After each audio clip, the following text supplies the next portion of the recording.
I enjoyed it immensely. The variety of the people in the room, the difference of opinions was exactly what was needed to open a discussion on this very, very important subject.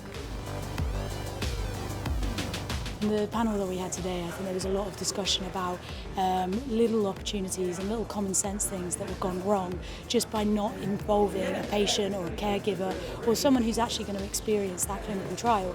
And if we make sure that someone who is going to be there, who is going to be taking part, is part of that design process, is part of the protocol design, then there's every opportunity to improve the clinical trial experience.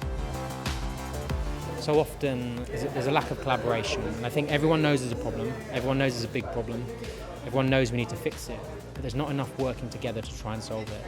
And I think these problems are only be tackled when we bring all the right types of people together. So it's not about one group solving it and then presenting it to the other. It's about the scientists and the healthcare professionals and the patients, communications experts, games companies, caregivers, etc., all coming together to try and understand each other's experience, bringing those different disciplines together and really working together to solve some of these problems for patients.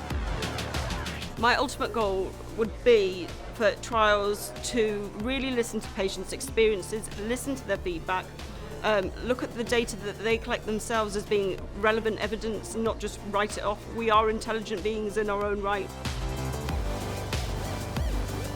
In order to get patients and partners and people understand more about clinical research, I think we have to start with children and young people, and by that it means schools. So I think we have to have a really clear education programme, because young people become older people, they become adults, and if we get it right when they're young, and if we hit them when they're young with a proper organised, proper education programme in schools, I think we'll be well on the way to raising better awareness. I think pharma companies could learn a lot about the patient experience from consumer brands. They're already getting people engaged with marketing materials that are a lot less fact-driven and more human-driven. Like, they're not actually asking a lot from people. They're not very taxing. And I think when you're engaging with materials from pharmaceuticals or clinical trials, it's often packaged up in a way that's so heavy-handed, you almost don't have the patience to kind of want to get involved with it.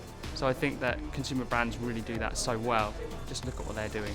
I hope that a wider audience sees tonight's discussion, especially the people who have the power, such as some of our clients who are designing tomorrow's trials.